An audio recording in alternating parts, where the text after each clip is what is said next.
And we are live. Hello, everyone. Good morning, good afternoon, and good evening. Welcome to number 4 of my Geocon quick takes. I'd like to start this live stream by making a few announcements, and we're going to be discussing some interesting topics today. But before then, I'd like to talk about what I'm planning on doing. So as you can see here, this is the this was my one of my last. This is my last quick take. Sorry, raw takes. I changed it from from quick takes to raw takes because, as you can see here, these are not quick. Each of these are like over a half hour, not quick. So they're not quick at all. And that's why I'm going to be just I'm going to change the title of this series to Raw Takes, because that's what they are. They're just unscripted my takes. And you also and I also added in the description of my last Raw take on neo-absolutism, which was pretty popular. I added these.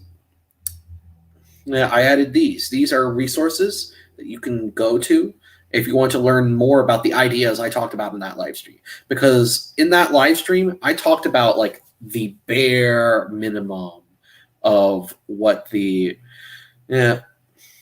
what they were talking about.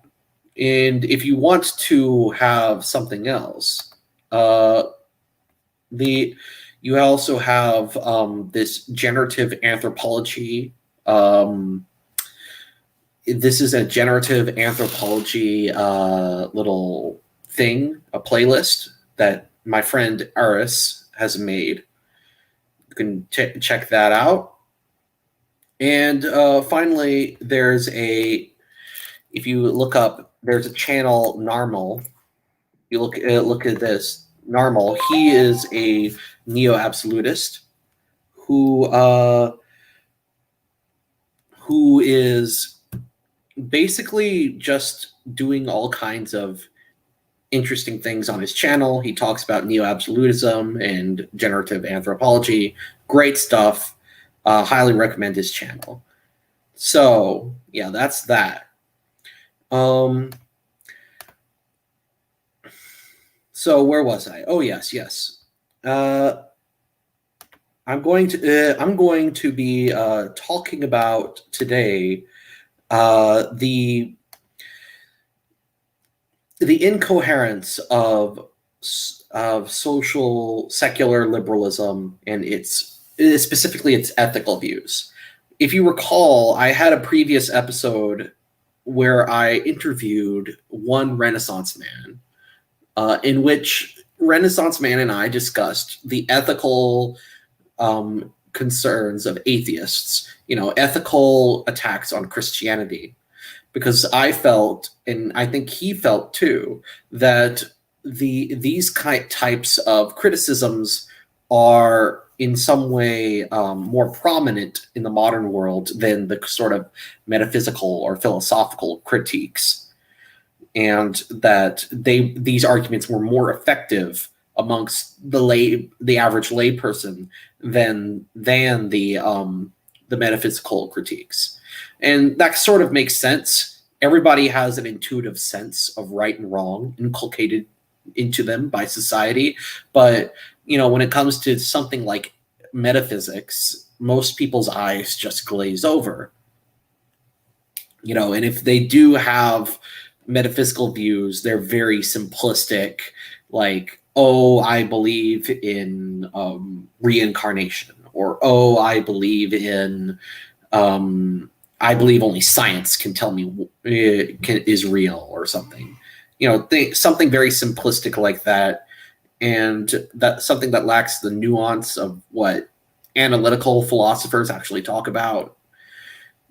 Anyways, And in the course of that live stream, I pointed out some of the inconsistencies of secular morality and how that that undercuts a lot of their critiques of the Bible. Like if you say that the God of the Bible is evil, and then say that evil is subjective, you've just shot yourself in the foot, essentially. And there's no real reason to take you seriously at that point. So moving on, right? So I was doing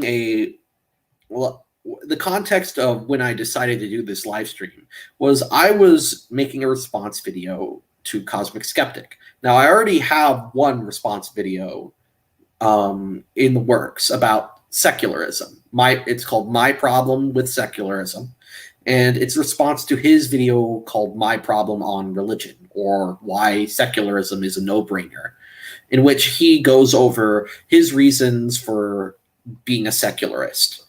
And I point out in my response video, I point out all the problems with secularism, and you can it's a pretty interesting critique, if I don't say so myself, although I'm obviously biased in that I'm the one writing this, but I think my critique is original and interesting and very, very forthright. And I think if more people started talking about this, they could open up new avenues into the conversation of secularism and religion. I'll leave what exactly I say in that video for next week, which is by then I'll have finished recording my video and I'll have it uploaded to my channel. But suffice to say, I think there's a lot of problems with the very concept of secularism. Even if you don't believe in God, there are good reasons not to be a secularist in the modern sense of the term. But in any case, I was also making a video critiquing his views of morality, because he's made videos attacking the Catholic views on homosexuality and on contraception. And so I was in the middle of writing a video critique in response to that too. But then I came across just how incoherent this guy's worldviews are, and I realized just how badly the this guy he undercuts himself. I can't say it in a more polite way, other than it's very difficult to see how he can make moral critiques of anything. Like, for instance, in this video here, he's talking with Rationality Rules, who's an atheist that believes in objective morality, because Alex here believes in subjective morality. You can't really, and the problem with objective versus subjective morality is that if you're a moral subjectivist, you cannot talk intelligibly about good or evil. You just cannot. You can't even talk about good or bad in a real sense. And we'll get to why that is later on in this video. But he seems to think that you can have subjective morality, and then you can also talk about like a universal human morality, which is not possible. Because the main argument for subjectivism is that you can't that good is an equivocal term. When I say X is good, when I say this thing is good or that thing is good, that's talking about two different kinds of good. It's not talking about two different kinds of good. It's talking about two different things. Like, I mean, the good of this and the good of that is like saying that a baseball bat and a flying bat are the same because they use the word bat. You know what I'm saying? It's they treat good as an equivocal term.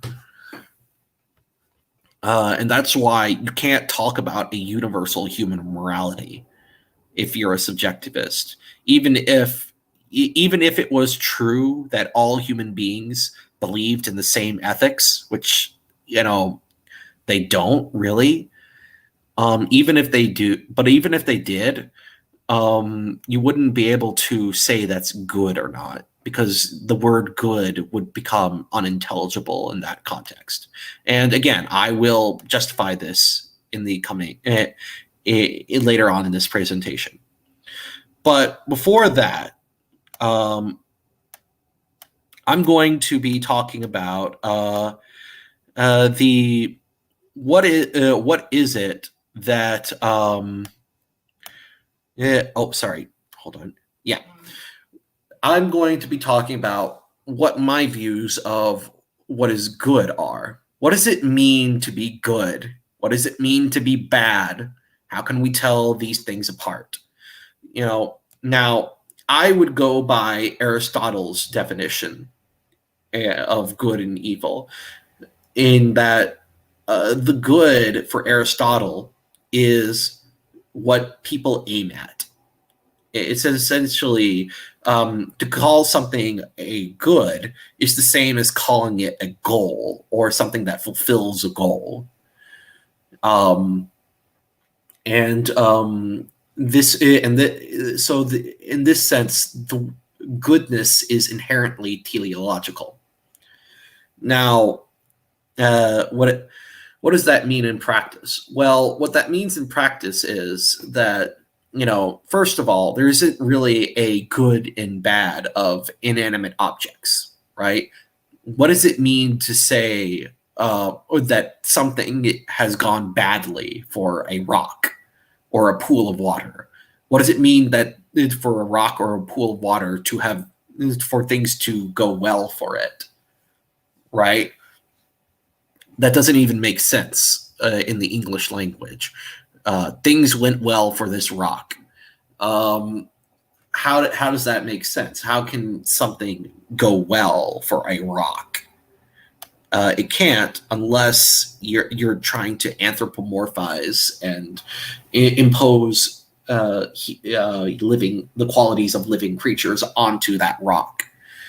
I guess you could say that the rock cycle or the water cycle can go well or badly because those things are inherently teleological. But again, it's kind of it's you can't really do that because inanimate objects do not lack things. They can't have a natural appetite for something. But when we move to the level of living beings, that's when things get interesting. Living beings can want certain things necessary for their proper functioning. The laws of reproduction, nutrition, and others govern even the simplest of bacteria. They starve without the appropriate nutrition, they become sick in the wrong mediums, and so forth. And these same biological laws apply to plants too. They flourish in certain conditions, and they become diseased or stunted or die in other conditions.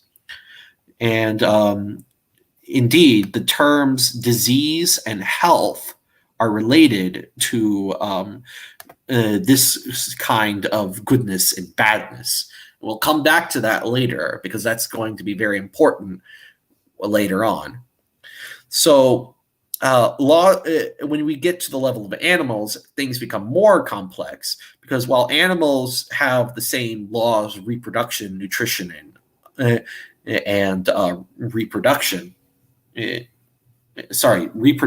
nutrition, growth and decay, etc.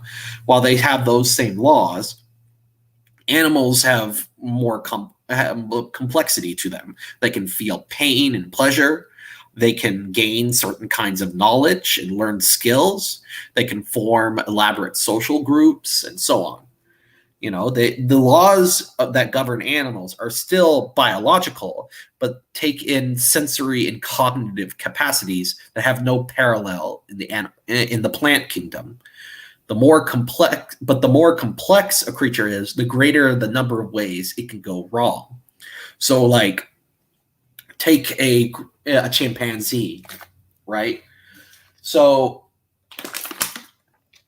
a chimpanzee in the zoo, if you provide for all of its nutrition and you can provide it with all the nutrition and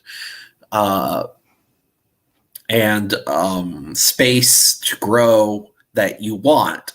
You can provide it with a clean environment and nutrition that it needs to survive, and even partners to help it reproduce.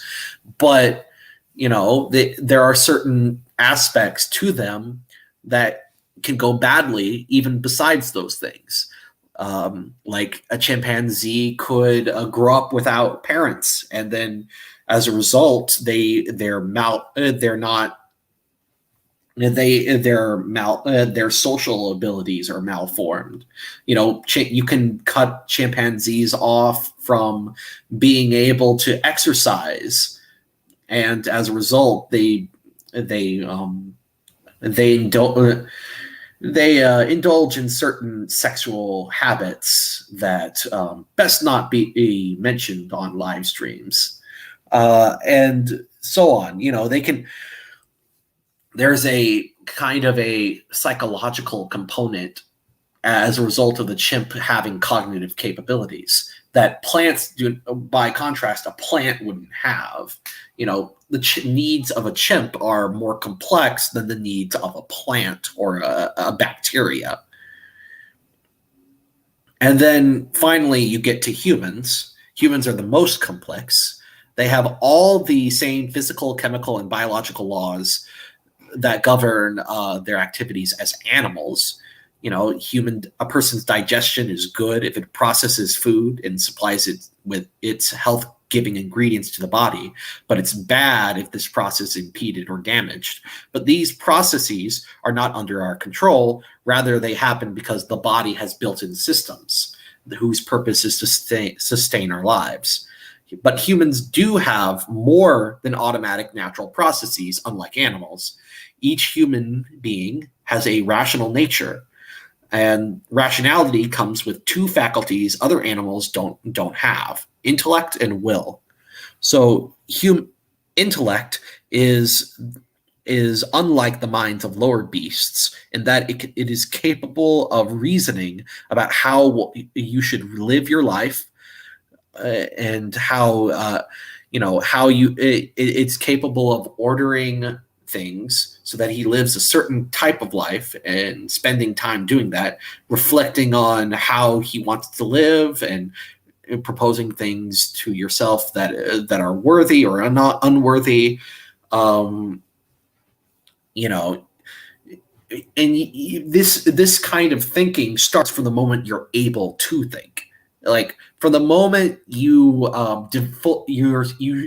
capacity to think starts developing, that is when you start thinking about how you live your life. And then the human beings then think about how they should arrange these goods that they believe will make a good life. So they can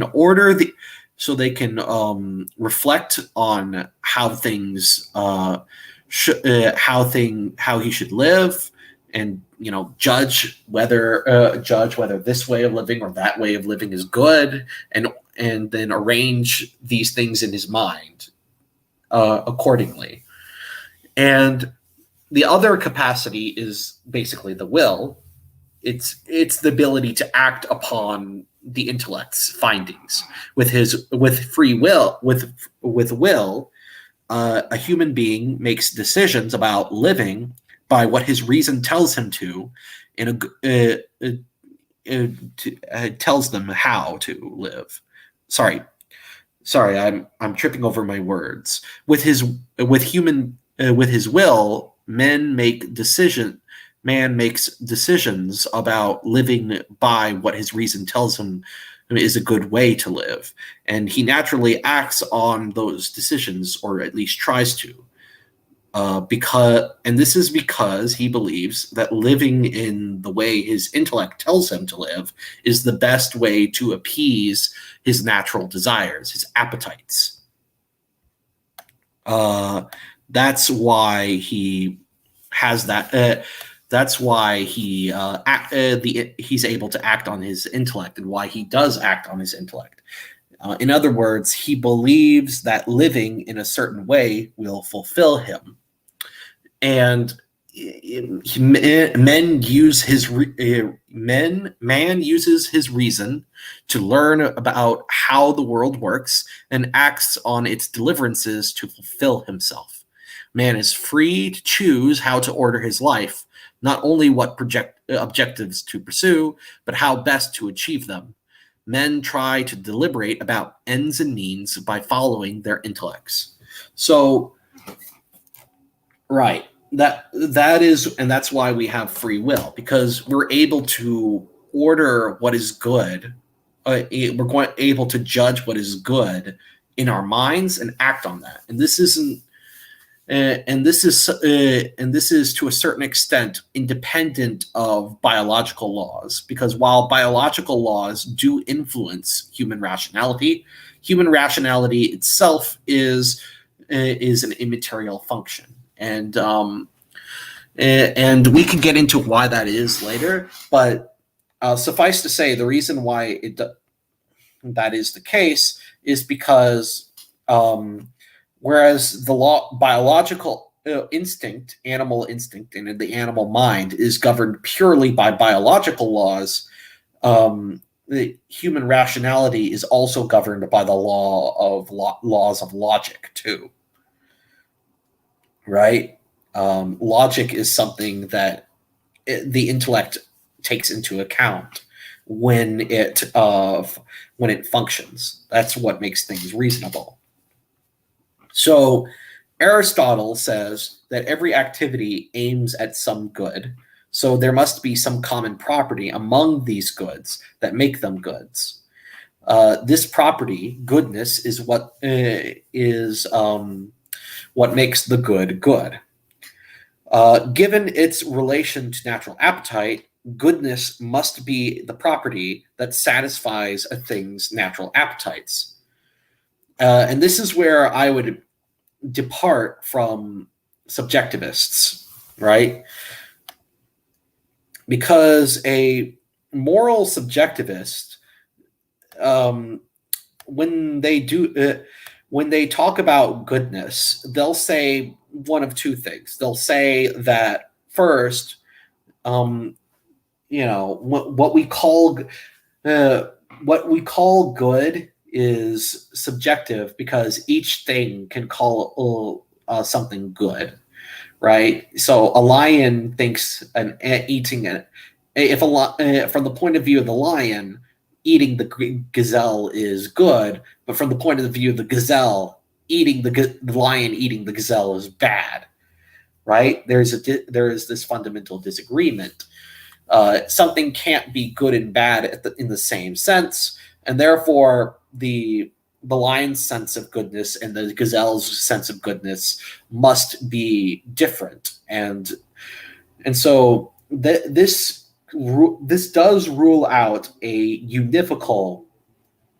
This does rule out a univocal definition of goodness, but it does not entail an equivocal definition. It doesn't mean that there isn't something like the goodness of the lion isn't like the goodness of the gazelle, because what do those things have in common? They're all about flourishing, right? The goodness of the lion is what helps the lion flourish, and the goodness of the gazelle is what helps the gazelle flourish. Both of these forms of goodness appeals to the appetites of these particular animals, and so there's something analogical between the lion and his goodness and its goodness, and the gazelle and its goodness. And the same applies to human beings, right? There is something objective about myself, the goodness of a white American and a black Ugandan.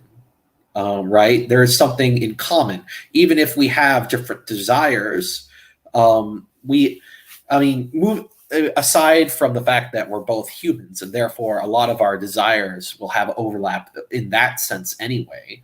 Even though we have different cultures and customs and traditions, there's something I can understand his what he considers good in terms of what I consider good, because our good, because there's something analogical there, right? Because his goodness is what fulfills his appetites, and my goodness is what fulfills my appetites, and so I can understand. Okay, well, maybe you want, say, maybe you like, I don't know what is it that I don't know much about Ugandans.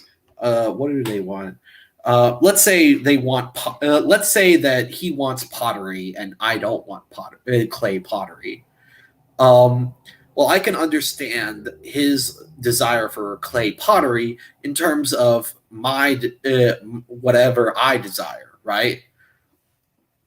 And and we can objectively call that a good because it's fulfilling a desire.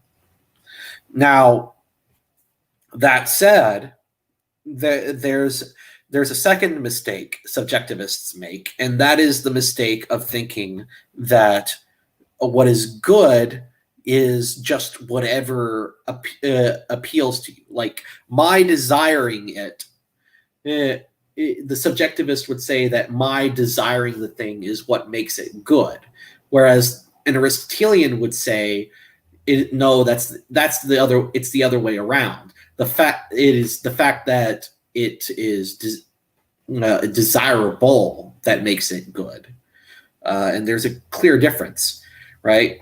And I'll give you. And I'll go on and let me explain. So everything a person does aims at some good. The intellect proposes this goal, but the intellect is not infallible. It can make mistakes. Some mistakes involve the means of accomplishing the goal. Playing Schubert well on the piano cannot consist of thumping the keyboard with one's elbow. Doing a job well cannot involve showing up 5 hours late every day, and so on. This is it's objective. These things are objectively bad because they cut against the goal of the activity. There are other types of mistakes the intellect can make involving taking the goal of the action for something else.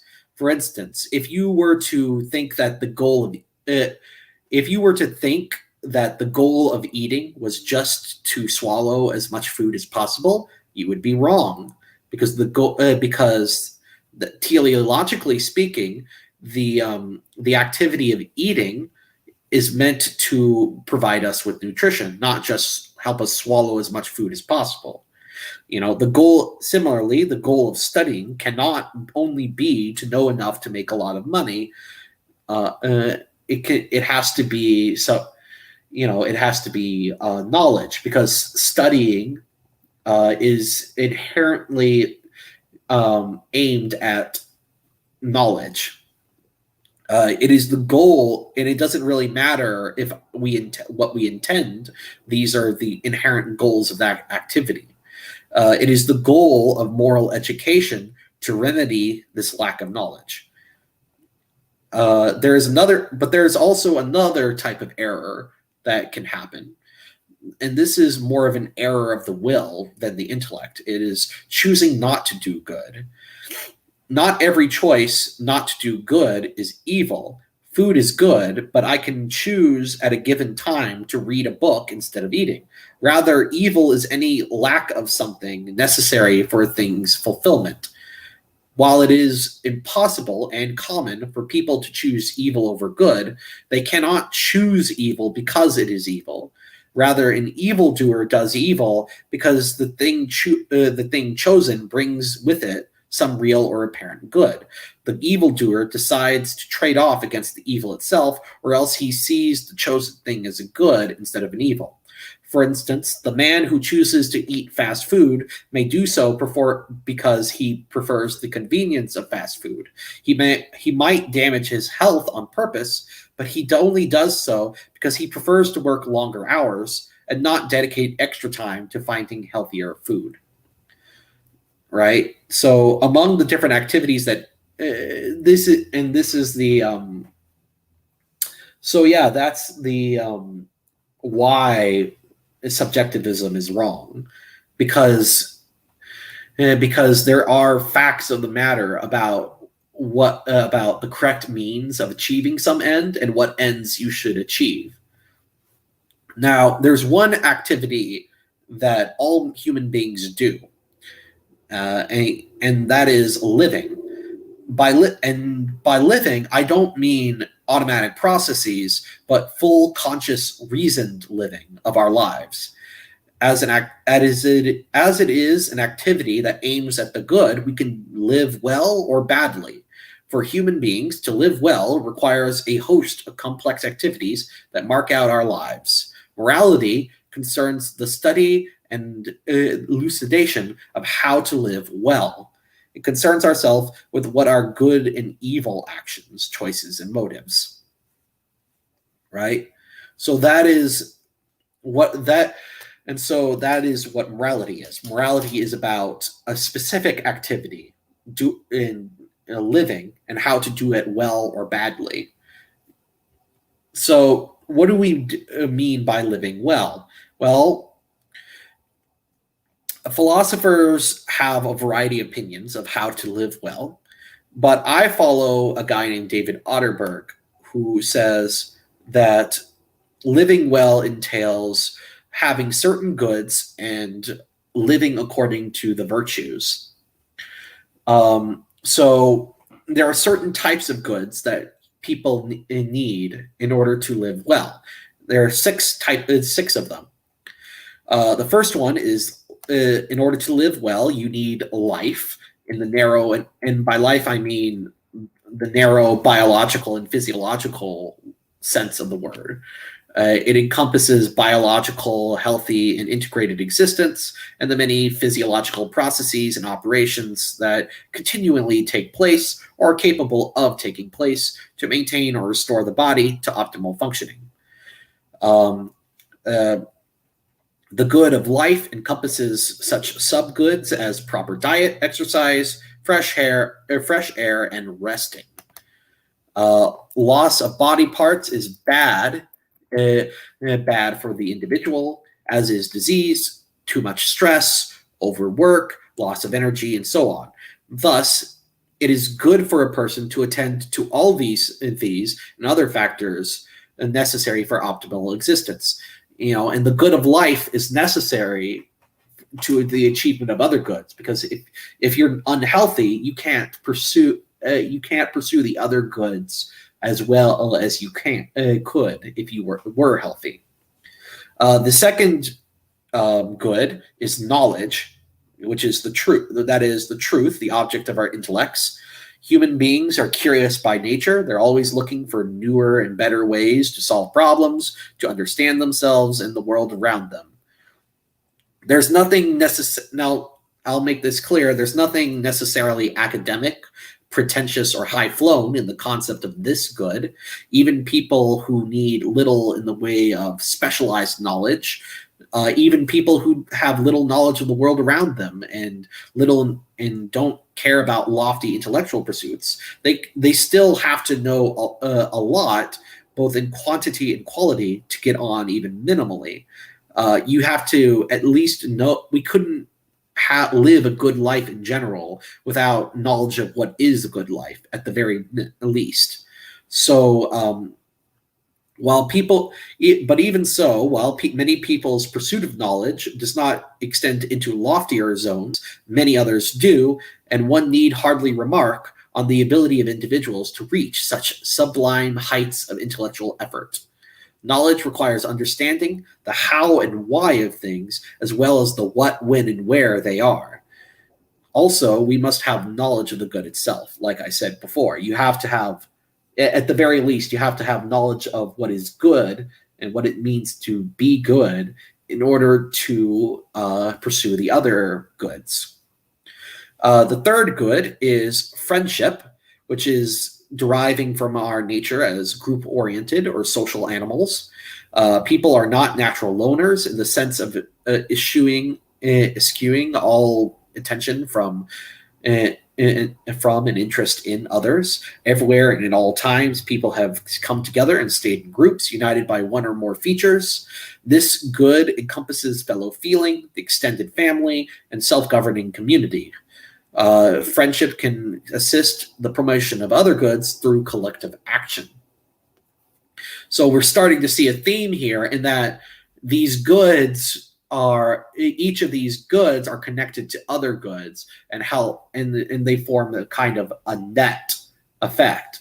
Like being good in one area helps you be pursuing this good will also help you pursue the other goods. So you also have work and play. Work and play are two sides of the same coin. Work is the good of occupying and exercising our minds and bodies, while play is leisure and relaxation. They're both, and they both exist to bring satisfaction to the human person, and because they basically give a kind of higher spiritual pleasure, to the person that performs them. If you are working and you build something and you see yourself in that object, that fills you with a sense of satisfaction. I built that. And similarly, leisure in the form of just relaxing, that's also good and brings its own satisfaction. That is very similar. And and they have this duality, work and play. And another thing about these things is that they can also be used to promote other goods. You can work to ensure that you can work to achieve life, knowledge, and friendship, and you can also use leisure time and play to promote friendship and promote these goods too. Like you can rest to promote the good of life. You can use your leisure time to read a book and promote knowledge, and you can play with your friends and strengthen your bond.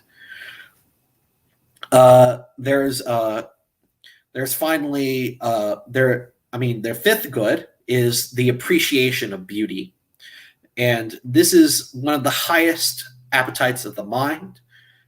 This is basically aesthetic appreciation. Mankind at all times and places has appreciated beauty, both in nature and in the products of human activity. We derive a sense of delight from beauty itself. Just being in the presence of something beautiful is fulfilling to us. And beauty, aesthetics, can also be used to promote other goods, like by showing that this good way of living is beautiful. You can promote good living in other areas. Or another way is like if you have a beautiful woman, that can promote life in the form of reproduction, and that can also promote friendship in that you become friends with her and eventually marry her and form that kind of lifelong social bond. Finally, you have religious belief and practice, which is similar to appreciating of beauty, but it applies to something more transcendent than mere earthly things. So this is something that's as old as humanity itself, practiced by the overwhelming number of people in all times and places. It's essentially kind of a rites and rituals that people use to approach something that's beyond this world. whether it's spirits or gods or whatever. And like the other goods, it can be used to promote the other goods. Like religions often have an ethical component to them that tell their followers what the good life is and how to follow it. I'm thinking of Christianity, and it's a take on virtue ethics. Speaking of virtues, well, what do we mean by virtues? Well, if goods are what are the ends, then virtues are the means. Virtue is a habit that we have to is a good habit. A virtue is a good habit, and by repeatedly doing something good, we acquire these virtues. Now, there are many different types of virtues, but I'm going to just go over the 4 cardinal virtues. The 4 cardinal virtues are, they're called cardinal because all other virtues, most of the other virtues derive from them. The cardinal virtues are prudence, justice, fortitude, and temperance. Prudence is the virtue of using one's intellect to grasp what ends we should pursue and what means we should use to pursue them. Prudence is another word for wisdom. Justice is the virtue that inclines one to give others what they deserve. It's an inherently social virtue that concerns one's dealings with other people, singly or in a group, and it also concerns one's dealings with authority, like the state, and in the state or authorities' dealings with the individual. There's fortitude, which is the virtue that allows one to pursue the right course of action, regardless of pain or pleasure. The fear of pain and desire for pleasure are powerful instinctual drives that shape human behavior. But while they can be used to direct human action, they can also lead one down the wrong path. And it's only through fortitude that one can overcome this. And then finally, there's temperance, which is the ability to moderate one's desires and make sure that one is not unreasonable in pursuing those desires. You keeping yourself under control. So we've gone over all of these different virtues and all of these different goods, and we've discussed what is a good. So now that we've done all that and we've laid out the framework, we can briefly go to examine secular morality. We can contrast secular morality, secular ethics, with the ethics that we've been talking about, virtue ethics, right? So secular ethics begins with, this is the Human Truth Foundation. It's by a guy named Vexen Crabtree, who is some kind of British atheist. And he has a wide variety of, if you want the basic, the very basic secular humanist worldview laid out, this website has a ton of resources that tell you. So if anybody in my audience wants to write essays debunking secularism, this guy is like the secularist to debunk, because he just kind of lays out in plain language this worldview, and that's about his only virtue, because as we'll see, there are a lot of problems. So he begins with human rights, right? So human rights, a brief history of human rights. He begins with the human rights. Human rights have had a powerful positive effect on the world, ratcheting humanity away from barbarism, political oppression, gender inequality, and religious prejudice. Humanity has felt the need to, has always felt the need to, humanity has always felt the need for human rights for a long time. The derivation of ethics from religious codes has been inadequate as either a source of governance or a guide to personal conduct, Too many old and archaic rules lead to needless segregation, sectarianism, suffering, and pain, especially of minorities. Even the well-beloved golden rule, treat others as you wish to be treated, fails as thugs indulge their dog-eat-dog barbarism.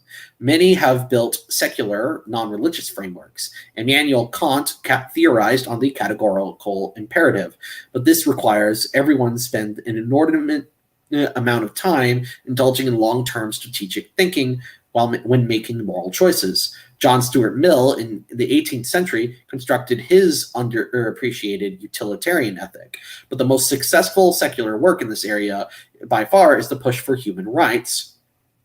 So already the author has laid out three different alternatives to the virtue ethics framework that I've described. You have the deontological ethics with Immanuel Kant and his categorical imperative, and the author is correct. It causes everyone to spend a long time in indulging in long-term strategic thinking.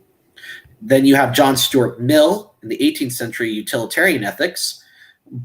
And the author doesn't refute that, but I will say that there are some very big problems with utilitarian ethics. The two main problems that I have with it are, first, that there are many different types of pleasure, and utilitarian ethics doesn't tell you which type of pleasure is better than another. And utilitarian ethics also gets rid of the courage. It does not allow for the virtue of courage. If you recall, fortitude,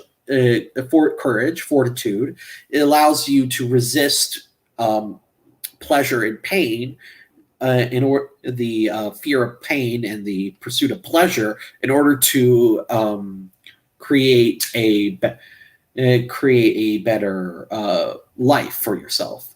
But utilitarian ethics militates against that by saying the fulfillment of pleasure and the avoidance of pain are the ultimate good and evil. So that's my take on it. That utilitarianism can't agree on a definite. It can't tell you what pleasures you should seek, and it also can't tell you what. And it can't explain the virtue of courage. And then he talks about human rights, which are a third thing. Let's see what he says. Human rights solves some of the deliberation overhead issues by stipulating some things you cannot deprive people of. One of the earliest Western legal systems that declared the existence of human rights was created by Hugo Grotius in his book De jure belli ac pacis in the 17th century, famous for being based on reason or humanitarianism without any need for divinity as its source. The wheels had been set into motion in the Enlightenment as Montesquieu, Voltaire, and Rousseau deliberated on secular sources of morals in France in order to prevent Christian abuses of the Dark Ages from occurring again. And this was what brought human rights to the fore in the West. Now, as we'll see, this is actually not correct, historically speaking. I mean, first of all, he unironically uses the Dark Ages and myth, which is like it's a creation of polemics like Voltaire, not a historical phenomenon. But besides that, he also says that this brought human rights to the fore in the West, and that's not true, as we'll examine in the literature later on. So he does say, it is now widely acknowledged that the source of human rights is man's moral nature, and that International Vienna Declaration states that all human rights derive from the dignity and worth inherent in the human person. Governments, institutions, and individuals now held to account across the world for failing to respect basic human rights. All right, so human rights are derived from man's moral nature. Okay, but so is every other form of morality, right? You can't have morality unless humans are capable of. You can't have a moral view unless humans are capable of having moral views. That's literally how do you? So that's not really saying anything. And then he says they derive from the dignity and worth inherent to the human person. There are a lot of different moral views that treat the human person as having inherent dignity, like Christian virtue ethics. So I don't know. So you can't just take these premises and get human rights. But let's see what his view. So his view is that human rights perform better than religious rules.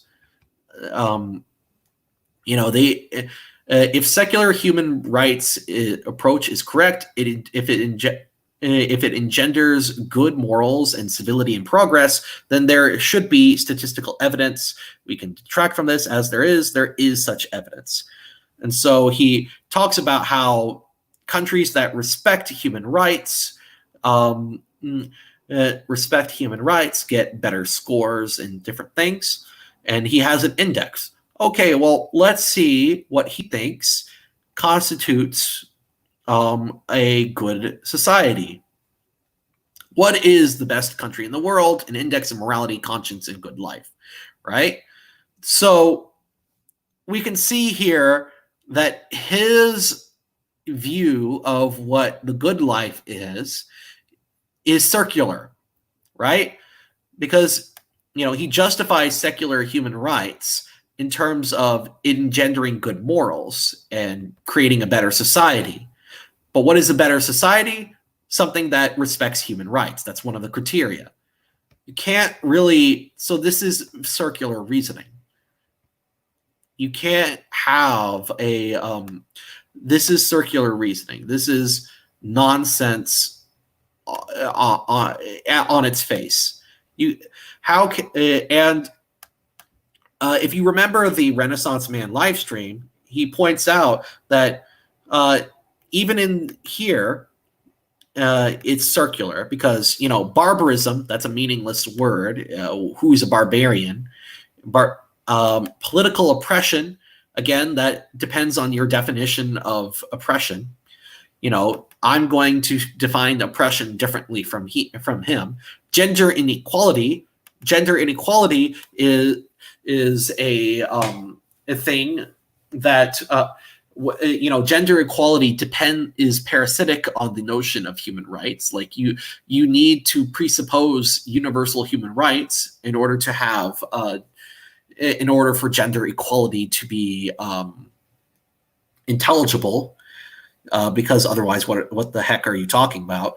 And religious prejudice. Well, okay, but again, that the idea of prejudice, it's kind of funny. We should be talking about prejudice considering your views, Mr. Secularist, Vexen Crabtree. I mean, you don't have you're pretty nasty towards Christians on your blog, but that's neither here nor there, right? So, and then he has all these value-laden statements. Too many old and archaic rules, needless segregation, sectarian suffering and pain, especially of minorities. And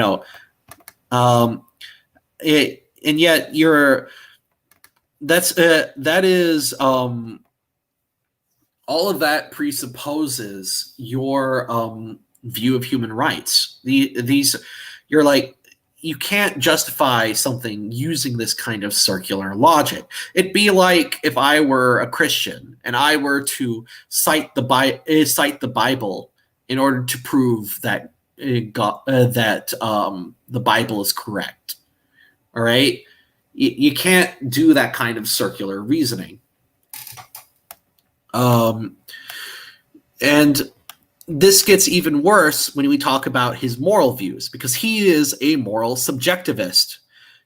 Moralists rarely agree on what morals to follow. So many situations are unique, special, and complicated. It seems impossible to find any absolute morals that provide guides for how to behave in all circumstances. It's impossible to communicate the absolute. If an absolute moral ethic were ever codified, then interpretation would be the main issue. And this is and this is very much this is very much a product of him not understanding what good and evil are. So he literally says here, good and evil are to many an obvious reality, but with thought, the concepts of these opposites makes little sense. What is good for one being is frequently bad for another. For example, in nature, the whole cycle of biological life is based on death and recycling. Hence, why major religions have historically been based around these themes. All predators find it good that prey is available. If you protect the prey, you harm the predator. Whilst it's bad from the prey's point of view to be eaten, it's necessary from the predator's point of view. In nature, survival is violent and competitive, which makes liberalism kind of stupid because, supposedly liberalism is all about group cooperation, but they have at this core, nature is survival, is just violence and competition and survival of the fittest. Another inconsistency in rhetoric. Though I can see people justifying that but whatever. The point is this line here. There are no actions that are good or bad from the point of view of all peoples, cultures, society, species, and interests. There are no actions that are absolutely good for all life and no actions that are bad for all species. There is no opposite to good or evil. There is no scale with good on one side and evil on the other. There are only conflicting subjective interests. It is all personal opinion, compromise, and discord. Good is not the opposite of evil, as both are too personal, too subjective, and too elusive to warrant definition or resolution as opposites. All right, so let's take that seriously for a moment and ask ourselves, all right, if you believe this, Vexen Crabtree, Mr. Liberal skeptic secularist, then who are human rights bad for, and who are they good for? Because you just said it's all there is no scale with good on one side and evil on the other. There are only conflicting subjective interests. It is all personal opinion, compromise, and discord. Well, in that case, within whose personal interests is it for human rights to happen? Like, whose personal interests? Because I can have that. Let's have that conversation, Vexen. But of course, he's not going to have that conversation because that undercuts his entire worldview. However, there are people who have that conversation, namely the neo-absolutists like Chris Bond.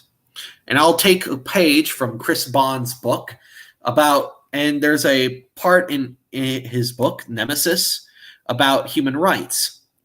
And he says, and he talks about the development of human rights. There are three developments. The first is the 18th century application, which these rights were put as self-evident, and they had a divine origin. The Declaration of Independence. We hold these truths to be self-evident, that all men are created equal, that they are endowed by their Creator with certain unalienable rights, that among these are life, liberty, and pursuit of happiness. And then you have the UN's, and then in the early 20th century, you have the second development of human rights, the Universal Declaration of Human Rights by the United Nations. This document was drawn up for the UN in the wake of World War II by a transnational elite with clear aspirations to world governance, that it should appeal to all humanity and should deign to grant equality as well as a newly minted collective identity, seems very much like the repetition of James and Madison's invention of the American people. In this case, it is not the sovereignty of individual continental states, rather that of nation states that is being targeted. Finally, there's a third, less recognized development of human rights in the early 1970s. And here, Bond actually goes, and if you were to look at a Google Ngram, like, hold on, let me just Google Ngram, and I can show you this right now. Human. Let's share my screen for a moment. I'll share my screen. Human Ngram reader. Right. This is my screen. So we have the human rights, and we'll choose. Let's choose 1700s to 1700 to 2020. Oh, 2019. All right. Apply. All right. So we have human rights. You see a blip in human rights in books made in like the 18th century. They're a blip, right? You have human rights. You have the development of human rights in the early 18th century, and then you see a blip, a peak in like in the 1780s, and then it just goes downhill from there. And then in early 1900s, you saw after you see a spike in human rights in the 1940s with the UN Declaration, and then it goes down a little bit, and then it goes way up in the 70s. You see, it goes way up. Incredible, right? And it just goes up and up and up and up and up. So what accounts for this? Well, Bond explains that at the time, elites in the UN and specific elements of the American power structure began focusing on the concept of human rights as a means to undermine in Latin dictatorships, communist regimes, and the foreign policies of Richard Nixon. Because, what these three things have in common, Latin American dictatorships, communist regimes, and Richard Nixon, is that these things are all enemies of the kind of liberal world order, the kind of cathedral consensus. This final point of conflict is central and well within the Juvenalian dynamic of rival centers engaging in conflict over political centralization.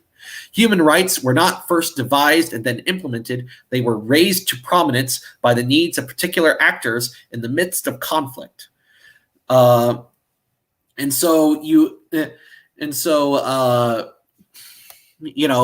rights are a product of American foreign policy of the 1970s.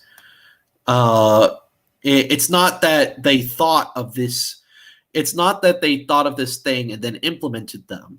It's that they implemented them because they desired it, and then they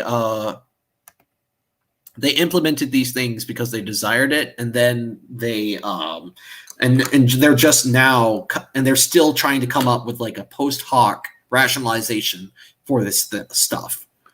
That is why there's secular humanism, secular liberalism is incoherent at its core, because it was designed first as a tool to undermine enemies of liberalism, and then afterwards they're still trying to find the justification for this thing that they've been using to destroy other countries. So yeah, that's that. It's pretty incredible, really. I mean, in closing, next time you start talking about human rights, so you hear someone talking about human rights like this, you should really start being skeptical. Like what I've been doing is asking them, like, just being skeptical but polite. kind of skeptical, straightforward, and polite is the kind of attitude you want to have towards these claims of human rights. Because these claims of human rights undergird everything that these liberals believe in, right? And so whenever someone says we have a human right to healthcare, and you were to ask them that, and you see where that goes, and don't be afraid to question them. And usually you get some very interesting responses. Like I've been like called a Nazi for questioning this. Like I've been called a Nazi or a fascist because apparently if you think for yourself, that's what fascism is.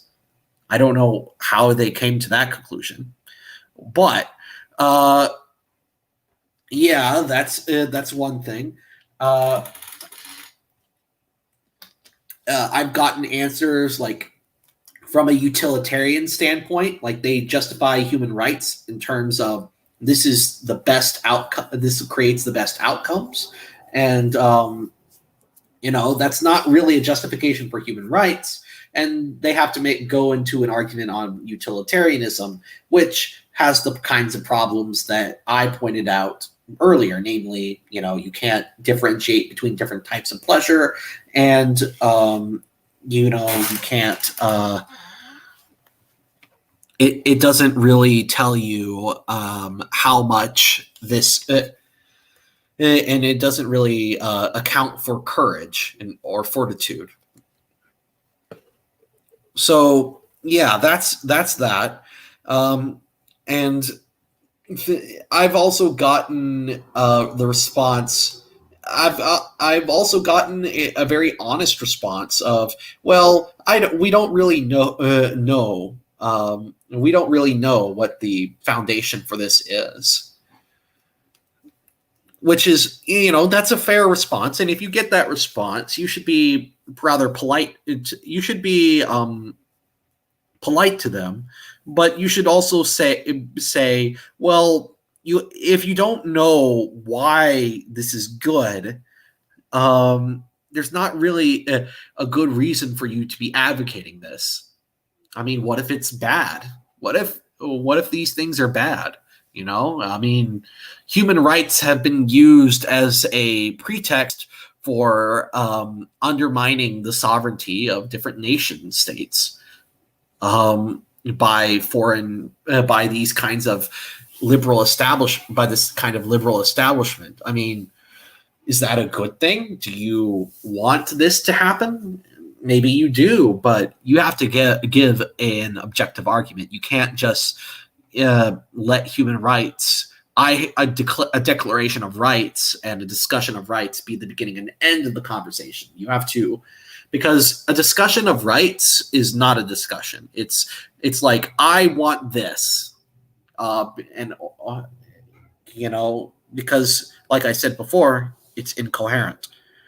You have to question the whole thing from top to bottom, and then you have to come in with an alternative that works. And my alternative is virtue ethics, specifically the kinds of virtue ethics found within the Thomistic tradition.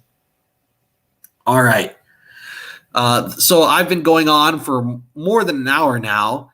I hope that you all enjoyed that. I certainly liked talking about this. This is one of my favorite topics.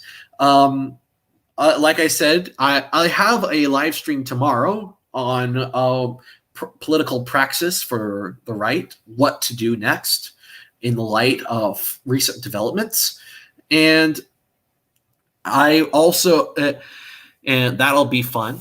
I'll also be making a response video soon to Cosmic Skeptic on secularism and why I don't believe in secularism.